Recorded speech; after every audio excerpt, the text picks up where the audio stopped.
IDFK Kings is back with another video on your Sacramento Kings, but I must be honest, we're probably not going to talk too much about the Sacramento Kings. We're really going to talk about one player on the Sacramento Kings, your mom's favorite, Keegan Murray. And a lot of the focus is actually going to go on some of his peers, some of the other players in the NBA that I think Keegan Murray should be better than or will be better than. Also, I'm going to discuss the things he probably needs to do to be considered better than all of these peers and players in the NBA. Now, it's really hard to kind of rank these as a top 10. Just like Keegan Murray, he's going to be a much better player than he was last year. I assume that these players, his peers, are also going to be much better next year than they are this year. So it's very hard to rank them, but I'm going to put who I want him to be seen as better than. So I'll do 10. It might not be really in any particular order, but the top 3 for sure I want to be better than. The first person I want to talk about is Jabari Smith Jr. But before I get into that, I want to say I am not here to shit talk any of these players. I think all of them are phenomenal. The reason I'm even putting them on this list is because I think they're great players. But I'm not here to offend anybody. I'm not here to like talk shit. I'm just here to like compare. And my Kings bias is obviously going to come into play. Don't take any offense to any of the shit that I say.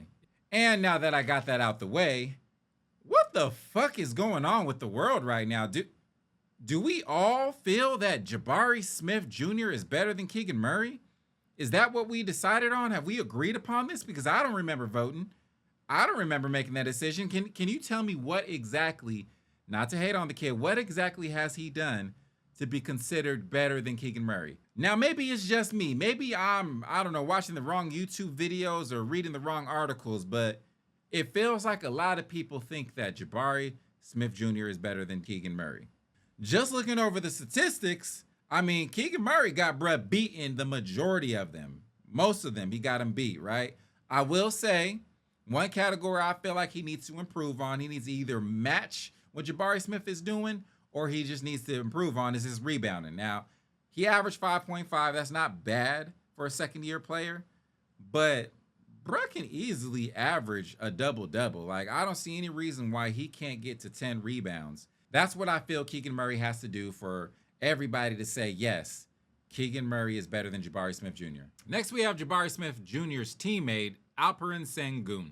I'm not even gonna lie, I really like Sengun, man. I got nothing but positive things to say about Sengun. And really, statistically, he's got Keegan Murray beat. Like, there are very few stats that Keegan Murray hasn't beat. I think, you know, blocks and three-point percentage and free throw percentage. Outside of that, it's just like, it's all Sengun. Which is fine, which is definitely fine. Sengun is just an all-around player, man. He does a little bit of everything. Honestly, when I look at him, I think of Domantas Sabonis. I think of Jokic. They're just bigs who can do a lot of different things, right? So really what Keegan Murray has to do to be considered better than Sengun is really just improve his all-around game. Like, we already know what he is on the offensive end. I think he needs to improve there. And I think on the defensive end, we're starting to see what he is. I think if he improves there, he's going to be probably better than Alperen Sengun. I think it's going to be very, very challenging because, once again, I'm very high on Sengun. I'm very, very high on Sengun. But if Keegan Murray is able to increase both the offense and defense, maybe get a couple more assists, obviously you already know how I feel about the rebounds, he'll be there. He gonna be all right. All right, this next person, he might offend a couple of you, I'm not gonna lie. But some of y'all might agree. I don't fucking know. I'm just gonna throw it out there and we're gonna see what happens. I'm a little nervous, I'm not gonna lie. Okay, that person is Halliburton. Tyrese Halliburton. Let me know if you've heard of him. I think he is a great player. I am not one of those Kings fans who hated on Halliburton once he got traded and talked his shit about the Sacramento Kings. I still got love for Halliburton. I have a plant. I literally have a plant. I'm looking at him right now. A plant called Halliburton. Oh, wait. Did that plant die? I had a plant called Halliburton. I just realized it died last month. Never mind. But I have no clue what Keegan Murray can do to be seen as better than Halliburton. I honestly don't know if he will be seen. Maybe statistically his numbers will improve, but you guys know how much the NBA loves this guy.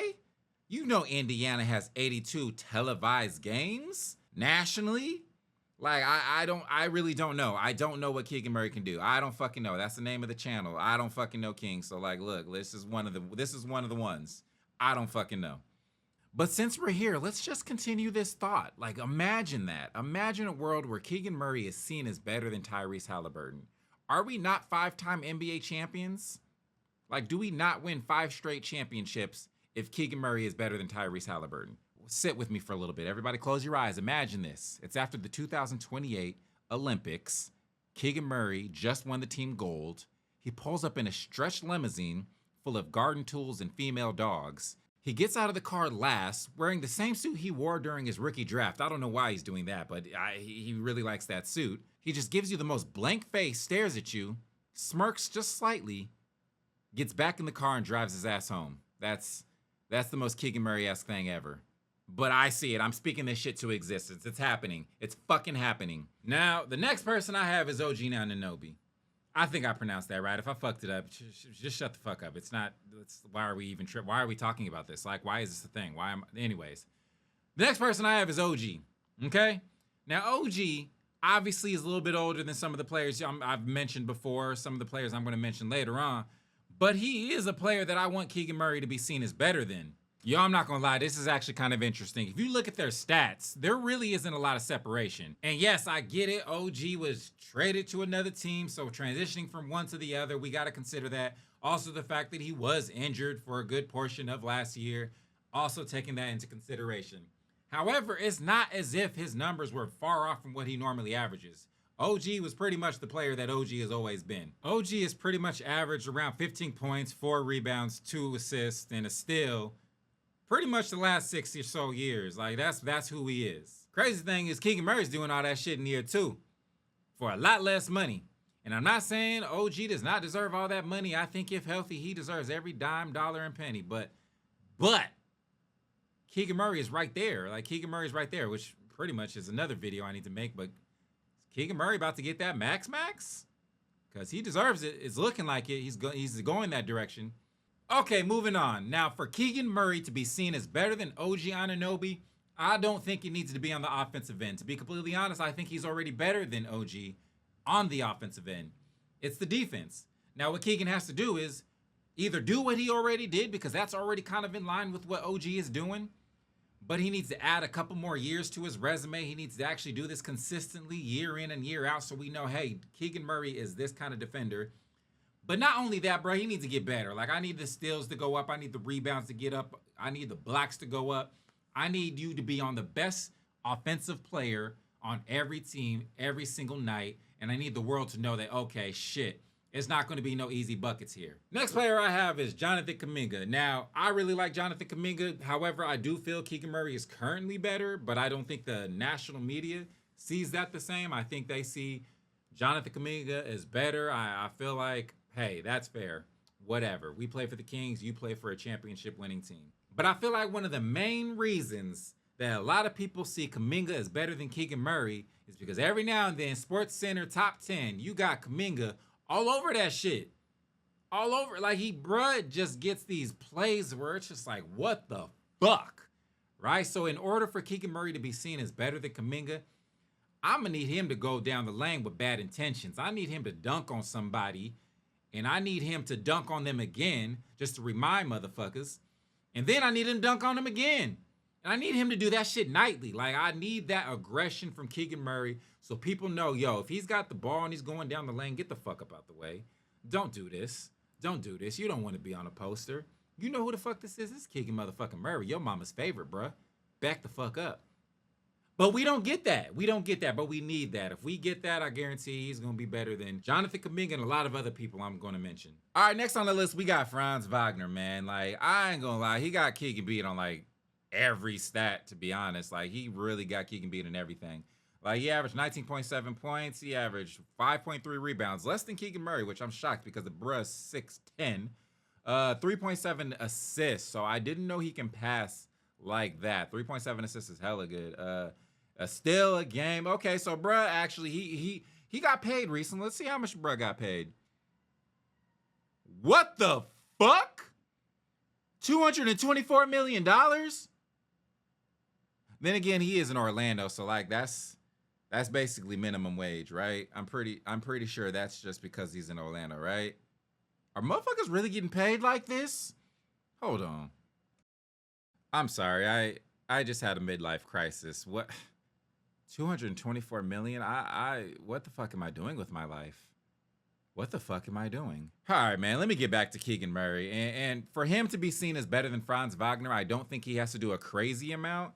I think really the biggest challenge is he needs to get his buckets up a little bit, which is going to be hard with DeMar DeRozan, De'Aaron Fox, Keegan. He is Keegan Murray, Malik Monk on the court. You know, I think that's going to be the biggest issue, getting his buckets up. But the real problem, and I hope it's not a problem, I think Sacramento Kings have to have a better record than Orlando Magic. And I think Keegan Murray has to contribute to that. I think, you know, we need to know, hey, damn, bro, if we did not have Keegan Murray, there's no way we win the 58 wins that we won this year. I'm just throwing that number out there. Don't quote me on that. But if they do, just say, yeah, I said it first. All right, the next person I got is Evan Mobley. And I'll be honest, I'm probably not as high on Evan Mobley as everybody else is. However, I would love him on the Sacramento Kings. He is like, he's a baller. Like, he's a good ass player. How much does he get? He got paid too, right? Him too? What the fuck? Keegan about to get 300 million a year, right? Keegan has to get 300, bruh, 224 million. I'm about to stop this fucking video. What the hell is going on? I'm about to go shoot some basketballs. God. Ugh. Okay, now that I've calmed down just a little bit, I will say, obviously, he's probably more important to his team than Keegan Murray is. Now, Keegan Murray is very important to the Sacramento Kings, but who's the guy in Sacramento? You got De'Aaron Fox, then it's Domantas Sabonis, and then it's DeMar DeRozan, then it's Malik Monk, and it's just like, you want Keegan Murray to probably, you know, leapfrog. You probably want Keegan Murray to be third, but he's not. Like, he can legit be in the back and chill this year. Now, you don't want him to, but he can. He definitely can. Now, Evan Mobley, let's look at the roster. Who in Cleveland is the guy? Obviously, Donovan Mitchell's number one. You can argue Darius Garland's number two, but no, I think it's definitely Evan Mobley. Like, you are the second, third best player on the Cleveland Cavaliers, so of course you got to get paid like that. You got to get paid that $224 million. So in my opinion, for people to see Keegan Murray as better than Evan Mobley, he's probably got to leapfrog a couple Kings as like the top guy. Like, I think if you go third, if you're top three as far as like the guy on the Kings, I think people will see him as better than Evan Mobley, and probably a lot better than a lot of people that I'm mentioning today. Like, that in itself will probably get him higher heights. Now, will it happen? That's tough. That's going to be very tough, but I think he can. I think he can. Now, these next three that I'm going to mention, like, I'm going to be honest, man, like, everything has to go right for Keegan Murray to be seen as better than these players. Like, I'm talking stats. I'm talking the eye test, defense. I'm talking about your team's win total. You need to go deep in the playoffs. Like, all of these things have to happen in order for people to see Keegan Murray is better than these players. And we're going to start it off with my guy, Scottie Barnes. I'm not going to lie, man. I really enjoy watching Scottie Barnes play. Now, if he played for any team outside of Toronto, I would actually watch him play. But I'm not going to lie and say that I do. It's Toronto, I don't know what it is, man. Maybe Drake ruined it, but I can't be fucking bothered. Regardless, you still see his stats, you see his plays, you see the gifts, you see the trolling, the shit talking. This is my personal favorite of his. Man, watch his high school highlights, bruh. Bruh used to do some trolly ass shit, and I was like, man, I'm all for it. Please draft him, Monty. Unfortunately, he was already gone. I still think we got, Davion Mitchell, RIP. We do love you. We miss you. But this man is good. So I think in order for Keegan Murray to be seen as better than him, really everything has to go right, because this is the rookie of the year, his first year, obviously, because that's what a rookie. Why do I even say these things? I could probably edit this out, but nah, y'all got to hear this shit. Fuck it. I do think the fact that the Sacramento Kings are most likely going to be a better team than the Toronto Raptors is going to help. I feel like last year, Scottie Barnes probably, because, some injuries, some other shit that happened with the team, probably didn't give them the best life. So, he's got that going for him. But, man, if you just watch the guy, you just watch Scottie Barnes play, which I know he's in Toronto. You're not doing that. He's really fucking good. Really fucking good. I have nothing else to say. I don't fucking know. Next up, we got Paolo Banchero, and man, this kid's good. Obviously, y'all know who he is. You know what he does, and it's really, really going to be hard. I think one thing that Paolo really has for him, he came into the league as an offensive threat. Like, the offensive skill was ready day one. Like, he was putting moves on veterans, like, from the get-go. I just think we need to see a little bit more of that from Keegan. Like, yo, give me some hezzies, give me some pump fakes, give me, like, DeMar DeRozan and De'Aaron Fox need to teach him everything. Everything. And I need it to be smooth. I need it to be crisp. I need it to look like you've done it 100,000 times. and I need them to just work. Once he just gets in his bag a little bit and starts showing off, like he needs to show off. Keegan Murray needs to fucking show off. That's what he needs to do to be better than Paolo Banchero. Show the fuck off and show the fuck out. Go crazy, man. Dunk on somebody, cross somebody, do some hezzies, some Euro steps, whatever the fuck. But you need to do more of that, and it needs to be evident because we know you got it. Just do it. Just do it. I am not sponsored by Nike, by the way. However, if they would like to throw me a check, I will definitely rock a check. Like, please let me know. I don't know. I like to think I'm athletic. I'm 6'3", so yeah, holla at your boy. Last and definitely not least, we have Chet Holmgren. Now, I have him as the guy, and I have him as the guy because one, he's a very important piece of the OKC, the team that was #1 in the West last year. And it was his first year, technically a second. We're not going to get into that. But, like, it's very, very challenging for Keegan Murray to be seen as better than him because he really does have the team. He has the record. He's an important part of that team. You know, the stats will kind of show it, too. Like, it'll be very, very challenging for him to get there. So what Keegan Murray has to do, keep dunking on, bro. Y'all remember that damn dunk where he put the hezzy on Josh Giddey and then just threw it down on fucking Chet? Y'all remember that? If he does that about 10 more times, I feel like somebody's going to pay attention. Somebody's going to be like, okay, well, why is he bodying Chet Holmgren? It's basically like Domantas Sabonis and Anthony Davis. Like, why is this happening yet gets no love? So I think once he dunks on bruh, bodies him, continues to beat their team, I feel like we'll be fine. Hey, y'all, that's the end of the video. And first I want to say, yo, I appreciate everybody who's been, like, following and subscribing. You know, I've only put out a couple of videos. Y'all really just... Y'all showing love, man. I really appreciate that. But that's Kings fans. Like, I got to do a video just specifically on Kings fans because y'all really are loyal. Not only to the team, but to the community. So I appreciate the fuck out of y'all. If y'all want to subscribe, like, I don't know, was there a way to throw me some money? You know, I could link my Venmo or something like that. You know, I'm kidding, but I'm not. But I'm kidding. I'm playing. Unless you're going to do it. Anywho, all right, y'all. I'll see y'all on the next one. More videos coming very, very soon. Maybe, possibly. We'll see.